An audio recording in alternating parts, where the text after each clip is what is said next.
अस्सलाम वालेकुम। आप देख रहे हैं करीबात लुकमान के साथ। मेरा नाम मुबशर लुकमान है। कल या परसों आपका वफाकी बजट आ जाएगा, उसके बाद सूबाई बजट्स भी आ जाएंगे, लेकिन बजट इस बारी क्या लेके आएंगे ये तो आपको ही पता है और मुझे भी पता है, जो हमेशा लेके आते हैं। लेकिन आपको चंद अहम चीज़ें मैं बताऊँ इससे पहले कि मैं आपका अपने पैनल से तारुफ कराऊँ कि वज़ीर आज़म यूसुफ रज़ा गिलानी के गैर मुल्की दौरों में दौरों के लिए बजट में 120 करोड़ रुपए रखे गए, जो 35 लाख रुपया यौमिया बनते हैं। 35 लाख रुपए यौमिया। और वज़ीर आज़म के हालिया एक हफ्ते के दौरे जो ये इंग्लैंड में हुआ, उस पर 10 करोड़ रुपया खर्च हुआ। और ये भी कहा जा रहा है इस वक्त में 20 के करीब वो लोग हैं जो मुल्तान की मुख्तलिफ यूनियन काउंसिलों से जिनका ताल्लुक था, और यानी उनका वैसे इस मुल्क को क्या फ़ायदा होना। पाकिस्तान के ह्यूमन राइट्स कमीशन के मुताबिक 2011 में अक्टूबर तक 10 माह में 1600 लोगों के लिए खुदकुशी का फैसला वाहिद रास्ता था। गुज़िश्ता साल 2399 लोगों ने गुर्बत की वजह से खुद को कत्ल किया। वज़ीर आज़म गिलानी के दौरे इक़्तिदार में साल 2008 और 2009 के दौरान 74 अरब 38 करोड़ और 40 लाख रुपए के कर्जे माफ़ किए गए। ऑडिटर जनरल की रिपोर्ट के मुताबिक सिंध हुकूमत के पहले 3 साल में 95 अरब 65 करोड़ 27 लाख रुपए से जायद की बदउनवानियाँ और बेज़ाब्तगियाँ रिकॉर्ड की गईं। अक़वाम मुत्तहिदा की ह्यूमन डेवलपमेंट रिपोर्ट 2011 के मुताबिक 17 करोड़ 88 लाख 45 हज़ार 115 पाकिस्तानियों में से 5 करोड़ अफराद इंतहाई गुर्बत और अफलास की ज़िंदगी गुजारने पे मजबूर हैं। और वज़ीर आज़म यूसुफ रज़ा गिलानी का सेक्रेटेरिएट का खर्च जो 11 लाख रुपए यौमिया था, उसको रिड्यूस करके, उसको बहुत कम करके 15 लाख यौमिया तक पहुंचा दिया गया है। बजट 2008-2009 में वज़ीर आज़म सेक्रेटेरिएट के लिए कुल 230 मिलियन रुपए रख दिए गए थे, और अब 137% इजाफे के साथ 546 मिलियन रुपए मुख्तस कर दिए गए हैं। कैबिनेट डिवीजन के अखराजात जो 45 लाख रुपए यौमिया थे, वो अब 80 लाख रुपए यौमिया तक पहुंच चुके हैं। 2009 से 2011 तक 5 लाख टन यूरिया मंजिल की बजाय 600 जाली डीलर और एजेंसियों तक पहुंच गई, जिनमें 300 अरब रुपए की खुर्द बुर्द की गई। 2002 से 2009 के दौरान हुकूमत ने पेट्रोलियम की मसनूआत पर टैक्स की मद में अवाम की जेबों से 10 खरब 23 अरब निकलवाए, जबकि मौजूदा हुकूमत ने सिर्फ 2010 और 11 के अंदर पेट्रोलियम प्रोडक्ट्स पर 5 खरब 3 अरब 50 करोड़ रुपए के टैक्स वसूल किए। वज़ीर ख़जाना डॉक्टर अब्दुल हफीज़ शेख ने बताया कि गुज़िश्ता 4 साल के दौरान 1 खरब 16 अरब 60 करोड़ रुपए मालियत के करेंसी नोट्स छापे गए, और गुज़िश्ता 2 सालों में आटे की कीमत 18 रुपए से 32 रुपए और घी की कीमत 85 रुपए से 145 रुपए फ़ी किलो और चीनी की कीमत 22 रुपए से 74 रुपए फ़ी किलो तक पहुँच गई। वफाकी वज़रा और मुशीरों पर मुश्तमिल पाकिस्तानी काबीना ने गुज़िश्ता 4 बरसों में 90 अरब 70 करोड़ रुपए की माली मुराद हासिल की हैं।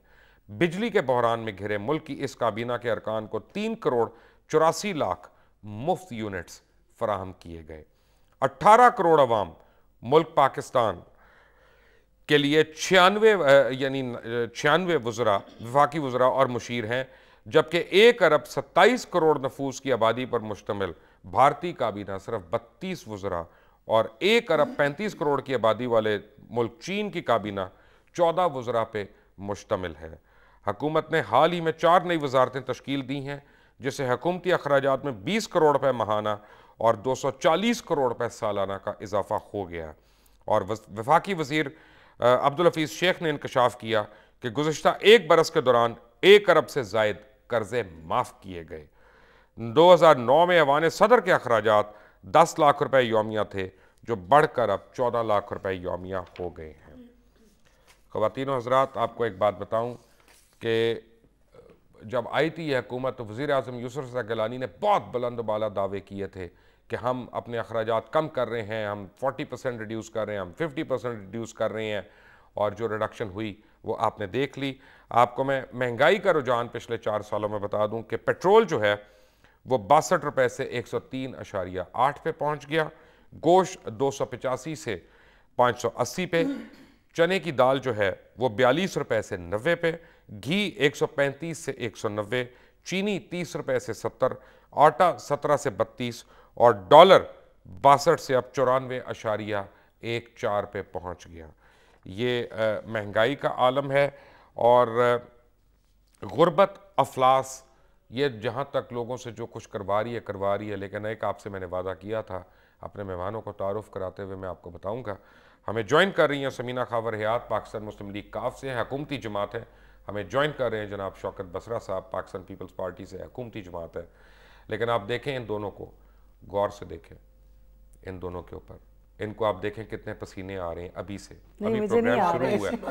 उसकी वजह यह है कि आज इस स्टूडियो में अब एसी बंद होगा और सुबह से नहीं ऑन किया, और ना एसी ऑन करना है ताकि हुक्मरानों को भी पता चले कि आम आदमी गर्मी में जब 46 डिग्री गर्मी पड़ रही है तो वो किस तरह से बिलबिला रहा है। इससे पहले कि मैं अपने मेहमानों से सवाल करूं, आपको एक मैं प्रोटोकॉल दिखाता हूं, एक छोटा सा प्रोटोकॉल आपको दिखाता हूं, क्योंकि हमने खर्चे कम किए हैं, अपने खर्चे हमने कम किए हैं, लोगों की ज़िंदगियां बड़ी आसान की हैं। ये जमहूरियत के सम्राट हैं जो हमारे लिए पैदा हुए हैं।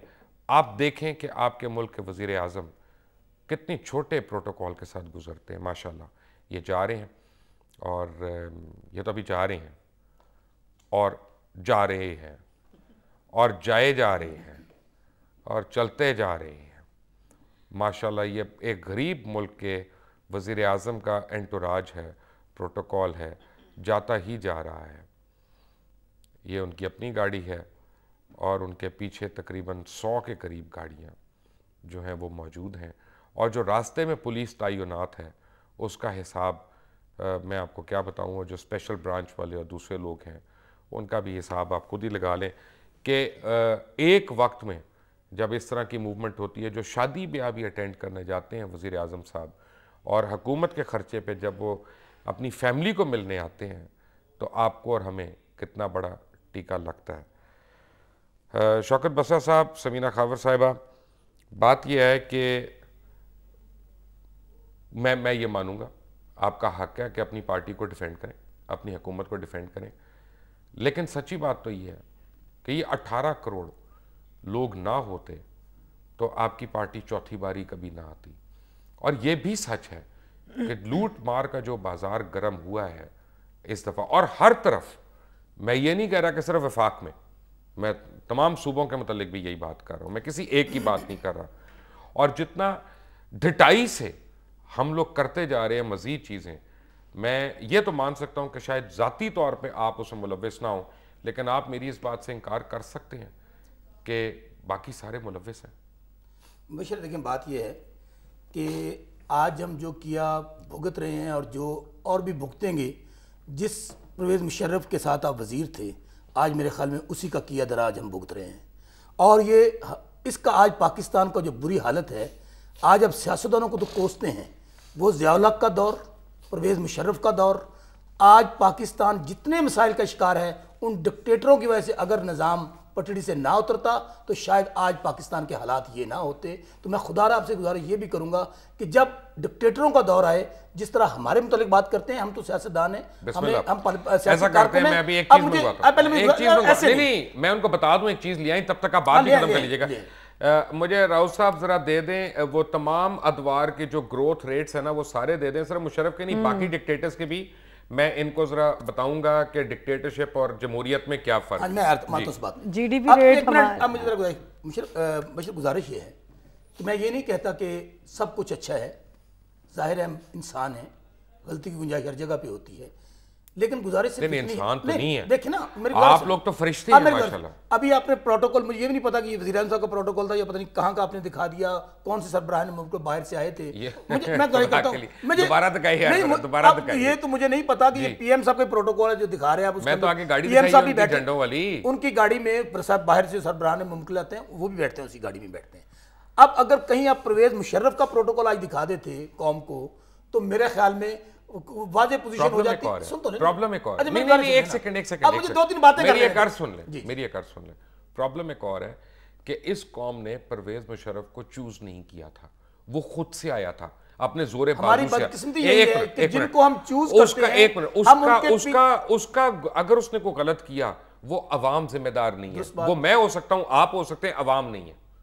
मुझे यही मैं अर्ज करना, इसका मतलब ये है कि आज आप किस तरह जस्टिफाई करेंगे कि वो शख्स जिसने पाकिस्तान पे कब्जा किया, जिसने आपकी इकोनॉमी का बेड़ा गर्क कर दिया, फॉरेन रिजर्व निकाल ले, उसके दौर में आप किस तरह जस्टिफाई करते हैं? एक मिनट, आप किस तरह जस्टिफाई करते हैं कि आपका इंटीरियर मिनिस्टर जो है, एक मिनट यार, मुझे ये बताइए, ये जस्टिफिकेशन भी देते हैं चौकस साहब, एक मिनट, शोर नहीं मचाना हमने, प्लीज मुझे ये भी जस्टिफाई कर दें कि हमारा इंटीरियर मिनिस्टर ब्रिटिश नेशनल है। मेरे ख्याल में यानी वो हमारी आपकी पार्लियामेंट के शौकत अजीज कौन था जो आपके मुशर्रफ के साथ वजीर आजम था? मुशर्रफ तो हमने कह दिया बुरा आदमी, वो तो मान लिया बुरा आदमी। इसलिए कह रहा हूं मुबश्शिर कि आप उस कैबिनेट में वजीर थे। इन लोगों को क्यों मिलाया? एक मिनट, इन लोगों को क्यों साथ मिलाया? मुझे 2 दिन बातें कर लेने एक मिनट, ये मुशर्रफ को 10 बारी वर्दी में लेकर आ रहे थे। उसकी जवाब देता हूं। एक मिनट बीबी जी, आज मुझे बात आपने तो कहा था कि 10 बारी मुशर्रफ को वर्दी में, एक लंबा मुझे सवाल किया, मैं जवाब लेने आया। एक मिनट 10 बारी हम वजीर आजम को यानी मुशर्रफ को लेकर आएंगे वर्दी में, तो अब आप लोग उनकी गोद में बैठ गए। अच्छा, मेरे ख्याल में अगर मेरी टर्न है तो मैं जवाब दे देती। मेरी टर्न है। बहुत शुक्रिया मुबश्शिर, आपने प्रोग्राम में बुलाया। मैंने कहा कि बारी बारी कर लें ताकि अब बात पहुंच जाए। आप हुकूमत में है ना, इसलिए कह रहे हैं। जी, फेडरल में हुकूमत में है मेरी जमात, और मैं ऑपोजिशन कर रही हूँ पंजाब में, जहाँ हम भी आपके साथ। जी मुबश्शिर ये भी मेरे साथ ऑपोजिशन में ही है। अच्छा मुबश्शिर, आपका टॉपिक आई रियली अप्रिशिएट, बहुत अच्छा ये टॉपिक है, बहुत अच्छे आपने फैक्ट्स एंड फिगर दिखाए हैं गवर्नमेंट को, और गवर्नमेंट को शीशा दिखाया है। लेकिन मुझे इन फैक्ट्स एंड फिगर से भी इख्तिलाफ है मुबश्शिर, जिसने आपको ये तैयार करके दिए हैं। मैं कुछ चीजें तुम्हें बताना चाहता हूँ, कुछ हो सकती है मिसअंडरस्टैंडिंग, लेकिन शौकत हमें जब आईना दिखाया जाए तो हमें बजाय बुरा बनाने के हमें उसको फेस करें और उसको जो आवाम की तवक्कुआत थी, मैं इसमें ना जो आवाम की हमसे तवक्कुआत थी, क्योंकि मुशर्रफ का दौर गुजरा था, उस वक्त भी हालात जो थे अच्छे नहीं थे, तो इस लोगों ने हमको इलेक्ट किया, उनकी जमात हार गई थी। मुस्लिम लीग काफ के हमारे साथी हैं, इसके आज हमारे साथ हैं। अवाम की तवक्कुआत हमसे बहुत ज्यादा, लेकिन मैं गुजारिश कर लेने दें। लेकिन आप बशर से बात 2-4 बातें मैं पता क्या कर रहा हूँ, मेरी 2-4 बातें सुन लें। मैं ये कैलेंडर निकाला, आप मुझे बोलने तो एक मिनट, मैंने कैलेंडर निकाला अपने फोन पे, ताकि आप मुझे कैलेंडर पे वो एक मिनट वो तारीख बता दें कि जिस दिन आपकी हुकूमत के सम्राट शुरू होंगे, सुन लें, और वो खत्म। मैं अर्ज करता हूं, मुझे थोड़ा सा मौका दे दें ताकि हमें सिफाई का मौका जरूर दे दिया, और इनकी पहले मौका पूरा ले लें, फिर मैं बात करना चाहती हूं। जब पाकिस्तान हमें मिला था ना, उस वक्त हालत ये थी कि बलूचिस्तान के अंदर आप हालात देख लीजिए क्या थे, खैबर पख्तूनख्वा के अंदर हालात क्या थे, दहशतगर्दी। सुन ले मेरी बात, सुन ले, एक मिनट, दहशतगर्द इस्लाम भाई, एक मिनट, वादे आपने किए, मैंने किए अवाम से। एक मिनट, आपके किसी ने बंदूक रखी थी यहाँ पे? बिल्कुल नहीं रखी थी ना। आप लोग तो कह रहे थे कि हम काया पलट देंगे, जमहूरियत आएगी, ये हो जाएगा, अदलिया आजाद होगी, ये हो जाएगा, पता नहीं क्या क्या मिलेगा। एक सेकंड, आपको रब नवाज की कहानी सुनाता हूं, वो देख के सुने, और अल्लाह करे कि हुक्मरानों का हाल ये हो जो गरीबों का हाल है, बेरोजगारी भी है, नाउ लोड।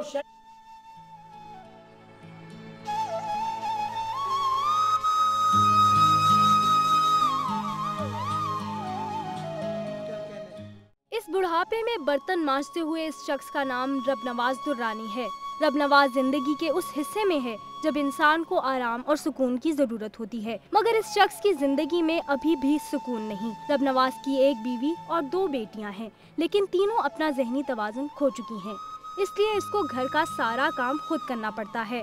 उनका इलाज तो दरकिनार, रब नवाज के पास उन्हें खिलाने के लिए भी कुछ नहीं। इधर उधर से कोई मदद मिल जाए तो खा लेते हैं, वरना भूखे सो जाते हैं। अब ये चाय तो ज़रूरी होती है, चलो चाय से रोटी भी खा लेते हैं, नाश्ता भी कर लेते हैं चाय से, तो चाय का इंतज़ाम लाजमी करते हैं जो ये मिल जाए हमसे। बस गुजारा है, ऐसे चल रहा है, समझ नहीं आती भाई क्या करें। घर की हालत ये है कि दीवारें और छतें टूटी हुई हैं, दरवाजे उखड़े हुए हैं, चारपाइयाँ तो पड़ी हैं मगर उनमें बान नहीं। घर की सालों से सफाई नहीं हुई। हाँ, अलबत्ता बिल्लियों के लिए अच्छी पनाहगाह बनी हुई है। घर में ना सिर्फ पीने का पानी मौजूद नहीं, बल्कि हद तो ये है कि उनके घर में नहाने के लिए गुस्ल खाना तक मौजूद नहीं।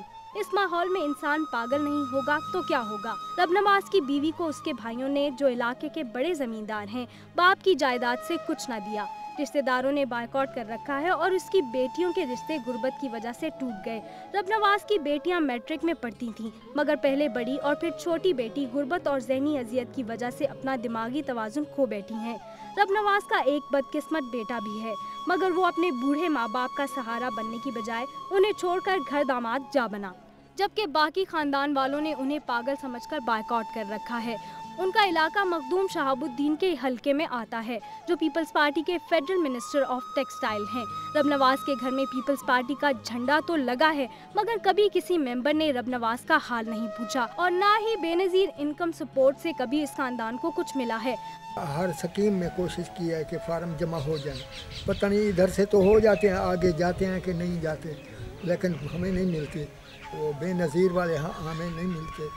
अगर तवज्जो और इलाज मयस्सर हो तो रब नवाज की बीवी और बेटियां ठीक होकर एक नॉर्मल जिंदगी गुजार सकती हैं और किसी की भी मामूली सी मदद रब नवाज और इसके खानदान की मुश्किलात में कमी का सबब बन सकती हैं।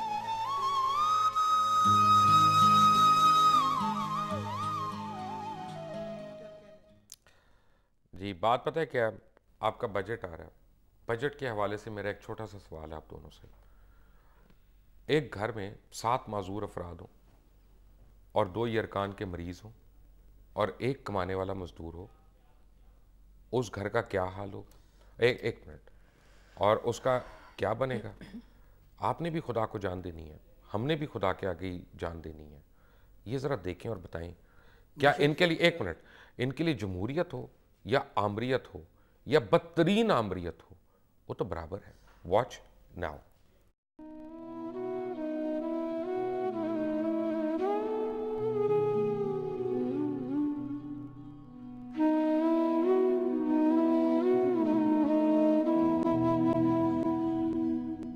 ज़िला मुजफ्फरगढ़ की तहसील जतोई के नवाही इलाके सबाए वाला का मजदूर फयाज अहमद, जिनकी ज़िंदगी के शबो रोज़ ना जाने कैसे पास हो रहे हैं, जिसका पूरा ख़ानदान अपाहिज और बीमार हो और घर में सिर्फ एक ही कमाने वाला हो और उसको भी कभी मजदूरी करने के लिए काम मिले और कभी ना मिले। फयाज अहमद की शादी 15 साल पहले परवीन माई के साथ हुई। इसके 6 बच्चों में से 4 बच्चे, जिनमें सरफराज, इरफान, शान और शबाना पैदाइश के वक्त तो सही सलामत थे, लेकिन 6 माह गुजरने के साथ ही किसी पुरअसरार बीमारी से माजूर होना शुरू हो गए। इनमें उम्र बढ़ने के साथ साथ माजूरी भी बढ़नी शुरू हो गई, जिनसे इनके हाथ पांव टेढ़े हो गए और कद भी 2-2.5 फुट पर जाकर रुक गया। और मजीद परेशानी कि इनकी बोलने की सलाहियत भी खत्म होने लगी। अब वो न चल फिर सकते हैं, न खुद खा पी सकते हैं। बाकी 2 बच्चे नियाज अहमद और रेहाना बीबी माजूरी से तो बच गए, लेकिन किस्मत ने इन्हें भी खतरनाक बीमारी यरकान के हवाले कर दिया, जिससे हर वक्त ये बच्चे दवाइयाँ ना मिलने की वजह से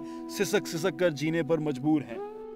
मैं कोशिश करना भी मैं मजदूरी करा जरी इन्हें को इन बच्चों को पाला, लेकिन इन्हें दवा इलाज करना तो इन्हें खाने पकाने वास्ते कुछ काने, इन्हें खावन पी कावन दी करना तो इन्हें दी दवाई दे पैसे काने होंगे सारे।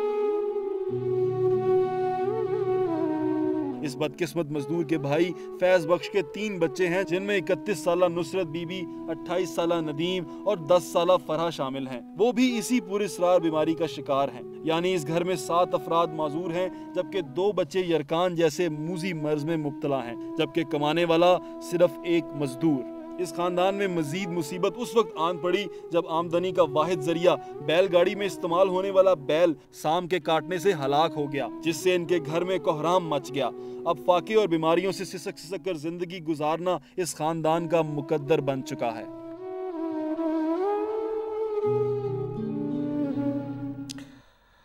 आप देख रहे थे एक और गरीब का हाल। जब एक ब्रेक से आएंगे तो आपको मैं बताऊंगा कुछ और लोगों का हाल, और ऑब्वियसली ये लोग हमें बताएंगे कि कितना अवाम दोस्त बजट आएगा पीपल्स पार्टी और उसकी यानी जो इश्तराक में जो इत्तेहादी हैं वो सारे कितना अवाम दोस्त बजट लेके आएंगे। लेकिन fact of the matter is कि मेरे पास रब नवाज को बताने के लिए एक ही बात है कि जब इलेक्शन के गोशवारे जमा कराए थे तो यूसुफ रज़ा गिलानी ने उसमें 67 लाख रुपीज़ के अपना कैश लिखा था, और अभी चंद दिन पहले लंदन के हेरिड से 80 लाख रुपए के 4 कोट, सूट नहीं 4 कोट सिर्फ उन्होंने खरीद लिए। ये रकम कहाँ से आई? Take a break. Welcome back from the break. आप ब्रेक पे जाने से पहले जो देख रहे थे लोगों का हाल, अब आपको मैं बताता हूँ कि नैब के चेयरमैन एडमिरल फसी बुखारी, एडमिरल रिटायर्ड फसी बुखारी ने खुद क्या एडमिशन किया। उन्होंने कहा कि पाकिस्तानी मईशत के सिर्फ 3 शोबे ऐसे हैं कि जिनमें करप्शन से 5 अरब रुपए यौमिया का नुकसान होता है। और ये आपके सामने मैं न्यूज़पेपर कटिंग्स दिखा रहा हूँ, उनकी स्टेटमेंट दिखा रहा हूँ, जिसमें ऑयल माफिया, एग्रीकल्चर कार्टेल और टैक्स चोरी की वजह से रोज़ाना 5 अरब रुपए की एक दिन में करप्शन हो रही है, जिसका मतलब यह है कि 150 अरब माहाना और 1800 अरब रुपए सालाना की करप्शन हो रही है। अब भी आप भी मुझे को कहानी दे दें, कोई बात नहीं, मैं सुन लूँगा। वो गरीबों का हाल तो बेहतर होना नहीं है, उन्होंने रिस के मर जाना है, उनको जमहूरियत के फल मिल रहे हैं। बहुत शुक्रिया मुबशर, एक तो आपने बहुत ही अच्छा ये जो दिखाया है सीन, उस पर पर्सनली मैं आपके साथ चल के उस फैमिली की मदद करना चाहूँगी। आप इसमें दुनिया टीवी के थ्रू मैं खुद उस फैमिली को मिलना चाहती हूँ, पर्सनली मैं उसकी मदद करूँगी। जहाँ तक हुकूमत की बात रही तो बिल्कुल आपने ठीक फरमाया, हुकूमत ये पंजाब के ज़िले में अगर आ रहा है ये बंदा तो पंजाब भी उतनी ही मुलविस है। जैसे आपने फेडरल का कहा, फेडरल को आईना दिखाया आपने, बहुत अच्छा किया। जब किसी को आईना दिखाएं तो बुरा नहीं मनाना चाहिए, उसकी करेक्शन जो करप्शन की है अगर या गलतियां की हैं तो करेक्शन करनी चाहिए। पता है क्या, मुझे एक चीज़ याद आ रही है, हालांकि बतानी नहीं चाहिए इस वक्त क्योंकि आप लोगों का मैं खुदा न खास्ता मुवाजना तो नहीं कर रहा, लेकिन हज़रत उमर फारूक ने एक दफ़ा फरमाया था कि दजला के किनारे एक कुत्ता भी भूख से मर गया तो मैं उसका जवाब दूं। उन्होंने ये नहीं कहा कि फलां सूबे में होगा या फलां जगह पे तो वो उसका गवर्नर तो वो है तो ये है वो ना, हुक्मरान जो है उसकी अपनी जिम्मेदारी है। बिल्कुल है, और आपका मीडिया का काम है, आपने हाईलाइट किया, रियली अप्रिशिएट।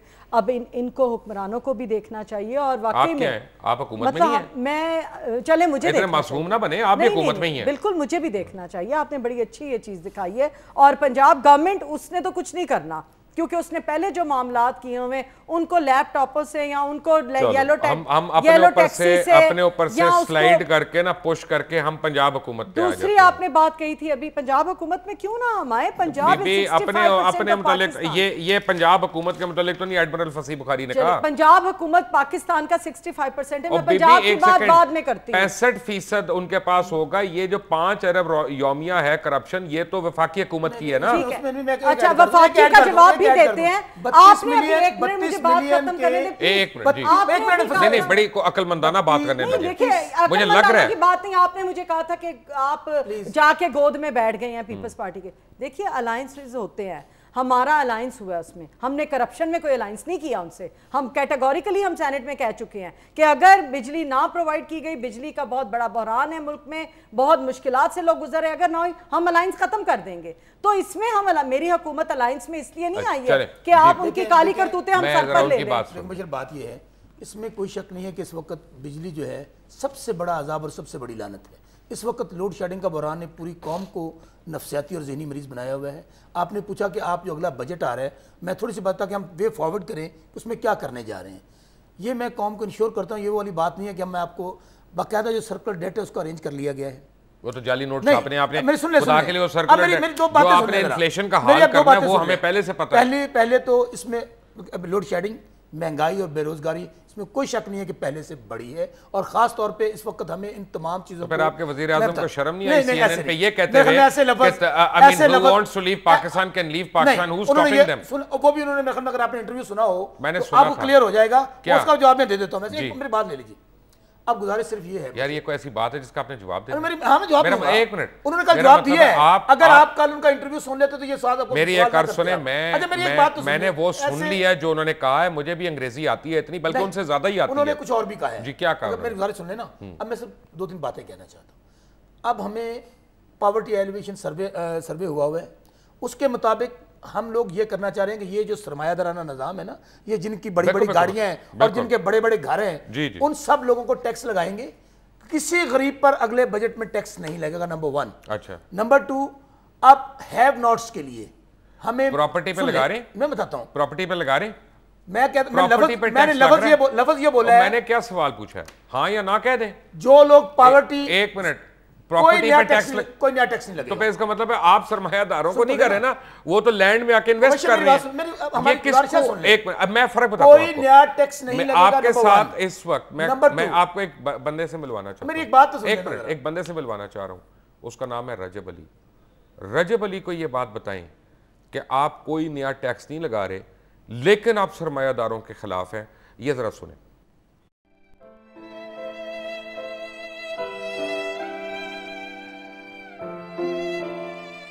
जिला मुजफ्फरगढ़ का रिहायशी रजब अली अपनी कमजोर जिसामत और दमे की बीमारी में मुब्तला होने के बावजूद जिंदगी की तल्ख हकीकतों का सामना कर रहा है। रजब अली इलाके में पैदा होने वाले बच्चों के खतने करके अपनी रोजी रोटी कमाता है, वरना भूख इनका मुकद्दर बनती है। इसके अलावा इसकी बीवी ने एक भैंस पाल रखी है जिसका दूध बेचकर ये गुजर बसर करते हैं। रजब अली के यहाँ पैदा होने वाले बच्चों में 23 साल हाफिज खलील, 16 साल फौजिया माई और 9 साल रोजीना बतूल पैदाइशी तौर पर नाबीना है, जबकि इसका बड़ा बेटा 27 साल गुलाम शब्बीर टांग से माजूर है। 23 साल खलील स्कूल की फीस ना होने की वजह से तालीम तो हासिल ना कर सका, लेकिन कुछ करने की लगन में कुरान पाक हिफ्ज कर लिया। इसकी 2 बहनें फौजिया और रोजीना बतूल भी मुआशी बदहाली के हाथों मजबूर होकर तालीम के जेवर से महरूम रही, लेकिन इन दोनों नाबीना बहनों ने अपनी इल्म की प्यास बुझाने के लिए नजदीकी मदरसे से हिफ्ज करना शुरू कर दिया है। ये पूरा खानदान और इनके जानवर एक ही जगह रहते हैं। मैं घर का काम क्या नहीं कर सकती, मेरी वालदा काम करेंगे, सारी मेरी हेल्प करेंगे वालदा। इतना मुश्किल वक्त गुजारने के बावजूद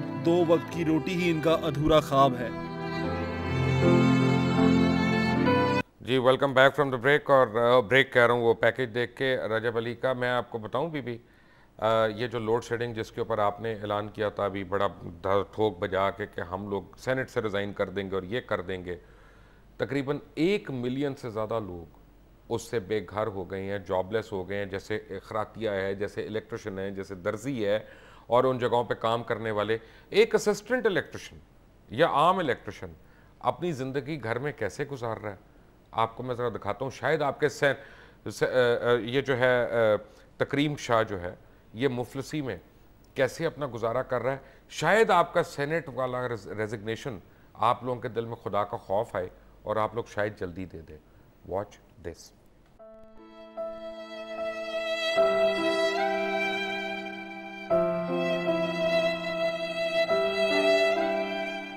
मुजफ्फरगढ़ की टीएमए अलीपुर में असिस्टेंट इलेक्ट्रीशियन का काम करने वाला सैयद तकरीम शाह मुफलसी और गुर्बत की चक्की में पिस रहा है। सारा दिन काम करने के बाद मिलने वाली तनख्वाह से घर का चूल्हा जलाना तो मुश्किल ही था, 3 बच्चों की जिस्मानी माजूरी और एक बहन की जहनी माजूरी ने इसे अंदर से तोड़ के रख दिया है। बहन और बच्चों के इलाज मुआवजे पर वालिदैन से विरासत में मिलने वाली 13 एकड़ ज़रई अराजी बेचकर लगा दी और फिर लगातार कर्ज उठाता रहा। अब कर्ज ख्वाह भी इसके पीछे हैं।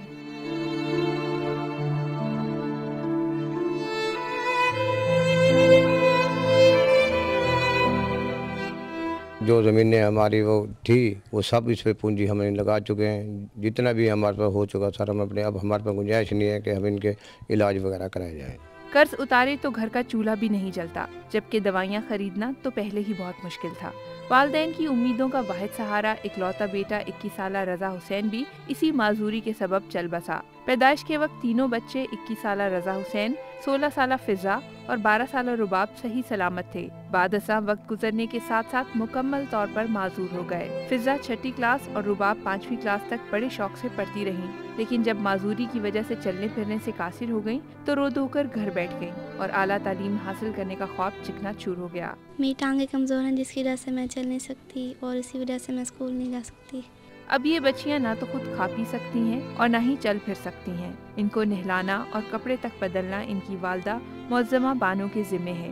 इस दर्जा जहारम के मुलाजिम पर एक और बोझ इसकी 60 साला बहन मुसरत खातून है, जो कि पैदाइशी पागल है। इस ज़हनी माजूर बूढ़ी खातून को संभालना भी जुए शीर लाने से कम नहीं।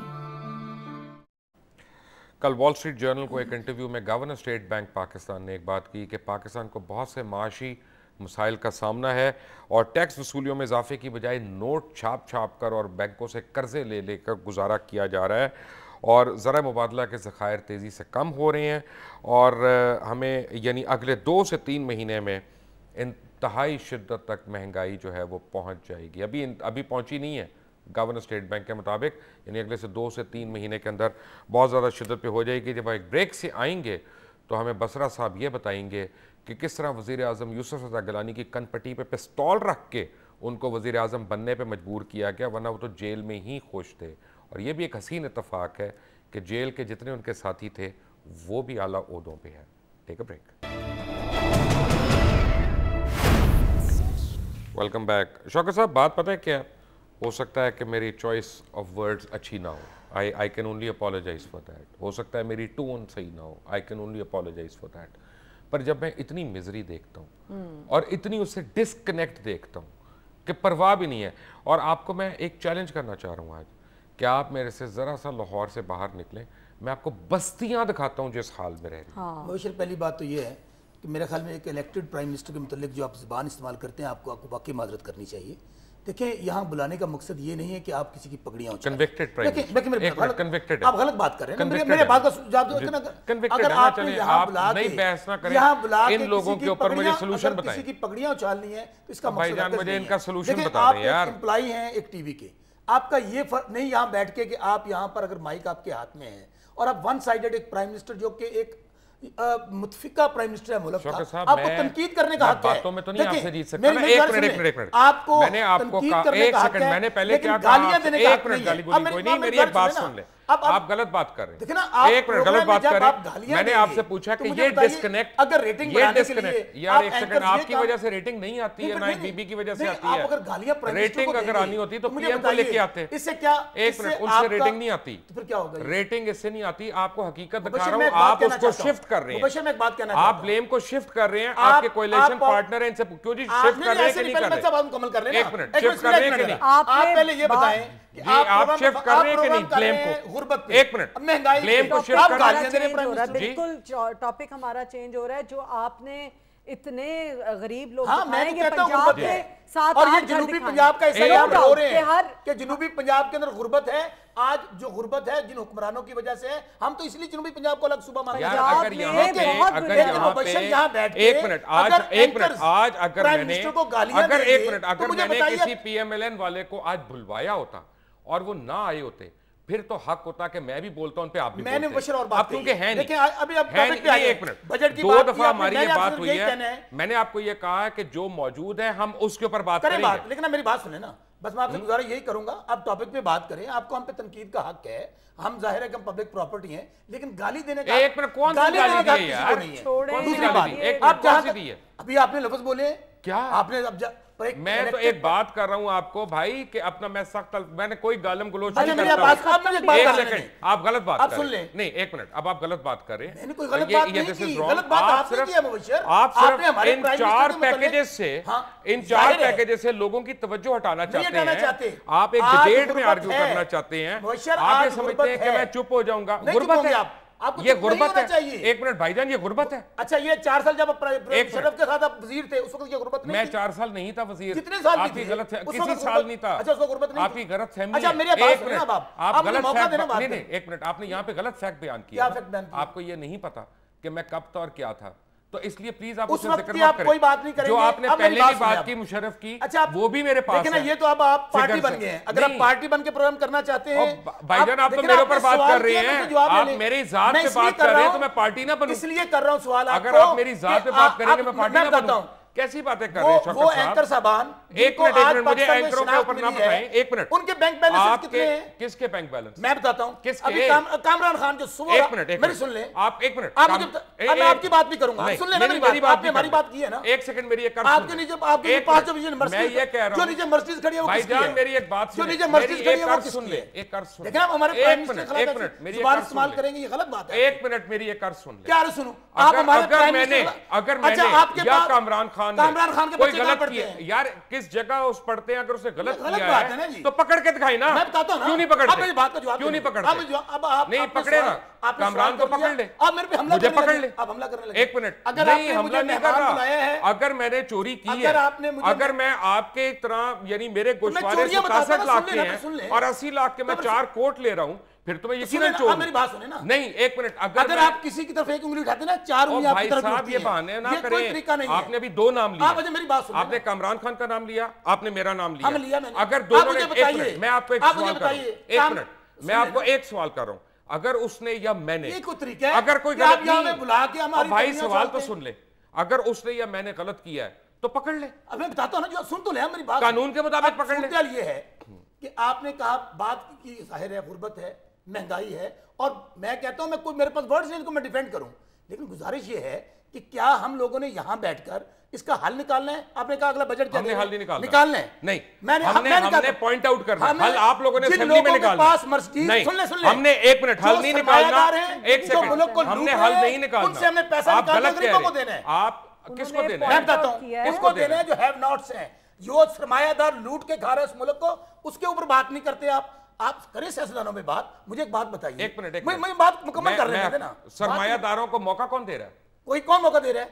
मैं बताता हूं ना, जवाब दे रहा हूं। नहीं, हुकूमत में आप है, मैं हूं। मेरी एक बात सुन, ये नारा तो हमने इन तमाम सरमायादारों का अब उन पे टैक्स लगाएंगे। क्या टैक्स लगाएंगे बताएं मुझे। प्रॉपर्टी पे लगा रही, सुन तो लें, 16 ग्रेड वालों तक की तनख्वाहें बढ़ाएंगे, 1 लाख लोगों को नौकरियां देंगे और बिजली का बहरान मुबश्शिर खत्म करेंगे। ये मेरी बात नोट कर लें। और अगली बात जो आप बात कर, सुने मुझे बात 2-3 बात कर।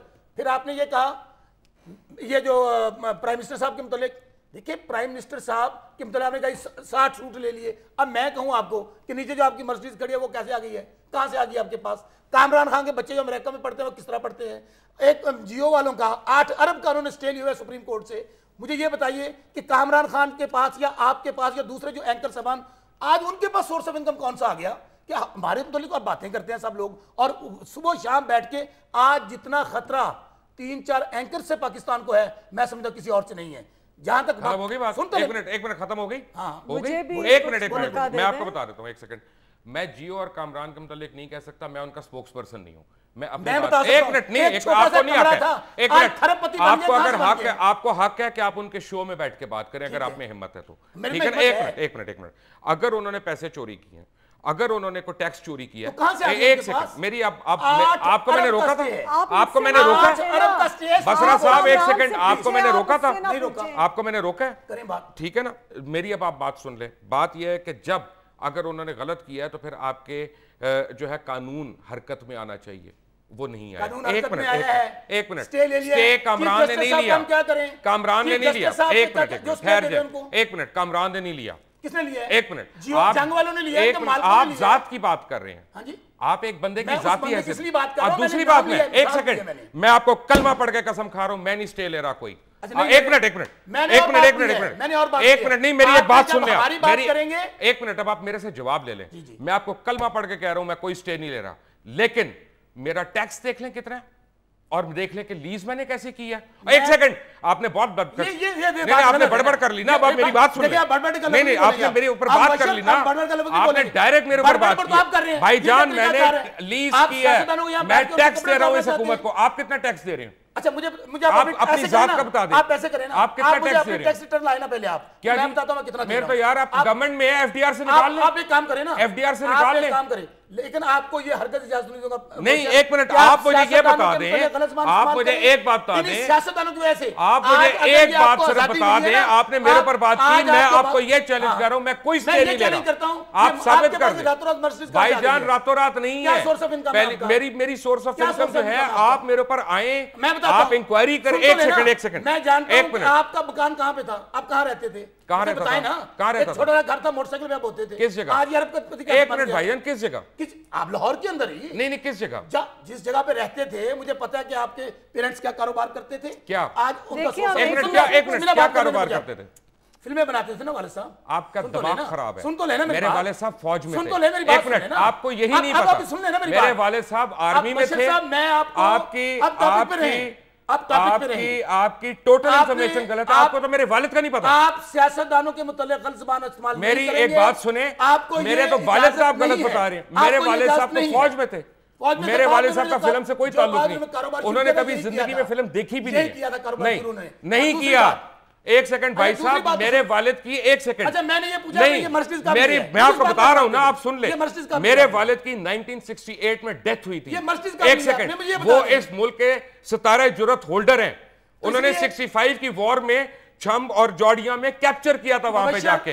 मेरे वालिद का कोई फिल्म इंडस्ट्री से ताल्लुक नहीं है। नहीं, आपने तो मेरी वल्दियत चेंज कर दी चैनल पे बैठ के। भाईजान, आपने तो मेरी वल्दियत चेंज कर दी। ये आपके फैक्ट्स हैं, आपके फैक्ट्स एंड फिगर्स ये हक नहीं है। मेरे पास आप हमें बुलाएं यहाँ पे, ये चीज थी। बुलाकर गालियां जब आपने देखा था कि मिड ब्रेक में ये आई है, तो आपने अपने इसको बदलने की कोशिश की। नहीं, माजरत के साथ जवाब ले लेना। आप फर्क ये है, आप मेरे से जवाब ले लेना। नहीं, मैंने आपको जवाब नहीं। 1 मिनट नहीं है कि आप यहाँ हमारे प्राइम मिनिस्टर के मुतालिक। आपके प्राइम मिनिस्टर नहीं है, वो सजा याफ्ता प्राइम मिनिस्टर है। क्या सजा याफ्ता प्राइम मिनिस्टर? 30 सेकंड की सजा भुगती थी उन्होंने। जस्टिस साहब जिन्होंने सजा दी है, वो उनको प्राइम मिनिस्टर कहते हैं। आज उन्हीं की इसीलिए चीफ जस्टिस के साथ आज उन्हीं की समरी पे chief justice Lahore high court वो लगे हैं। बात सिर्फ कौन लगे? लाहौर बंदयाल साहब। तो क्या हुआ? प्राइम मिनिस्टर थे तो उनकी समरी अप्रूव हुई, जाके आप सजा याफ्ता कह रहे हैं। अब दूसरी बात, बात ये शौकत बसरा साहब और सबीना खबर याद साहिबा, हम 2 मिनट ऊपर चले गए हैं, लेकिन आपको मैं चलते चलते एक बात दोबारा कह दूं कि बड़ी आपकी, मैं आपके ऊपर कोई स्टे नहीं ले रहा, ना हुकूमत के ऊपर ना आपके ऊपर,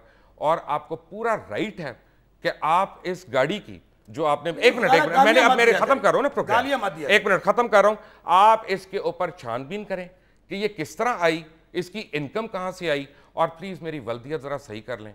मेरे वालिद साहब का ताल्लुक फिल्म इंडस्ट्री से नहीं था, उनका ताल्लुक पाकिस्तान आर्मी से था, और जिस घर का आप बात कर रहे हैं वो 3.5 कनाल का घर लाहौर कैंट में था, जिसको बेच के इस गाड़ी की पैसे आए थे। वो तो आप टॉपिक आप लोगों ने डिस्कस नहीं किया, टॉपिक एक दूसरे को मैं एक बात बताता चलूं, मैं चलते टॉपिक पे एक मिनट रहना प्लीज मैं चाहिए खत्म था कर रहा हूं, हमें। चलते चलते मैं एक बात बताता आप लोगों ने चलूं डिस्कस कर कि लिया जिस है। चीज की असल में ये मेरे पास जब स्लाइड आई मिड ब्रेक में, इसमें मेरा तो फायदा था। बसरा साहब ने मेरी बसरा पार्टी साहब का ने सारा हमारे चेंज साथ करने बात के लिए किया। आप आप बेशक देख हमारे लें साथ बात करें, कि लेकिन- जनरल जियाउल हक के जमाने में, आप देख लें अगर आपने सामने स्लाइड जनरल जियाउल हक के उनकी तारीफ जमाने शुरू कर दें में अब। ग्रोथ रेट 5.88 था, अयूब खान के ज़माने में 5.82 था, और परवेज मुशर्रफ के ज़माने में 5.14 था, बेनज़ीर भुट्टो साहिबा के ज़माने में 5.08 था, जुल्फ़कार अली भुट्टो साहब के ज़माने में 4.83 था, याहिया खान के ज़माने में 4.38 था, और जो है एंड में आसिफ अली जरदारी साहब के ज़माने में 2.62 है। ये भी आपका फिगर गलत है। जी फिगर गलत है तो फिर चैलेंज ये भी आपका फिगर आ गलत जाए है, कोर्ट में, आ 4 जाए पॉइंट कुछ है और चैलेंज कर लें। हाँ, मैं करूं 4 पॉइंट कुछ। आप चैलेंज मुबशर, कर, मेरे एक दौर मिनट, में ये एक जीडीपी मिनट। रेट बहुत अच्छा था, GDP rate you are right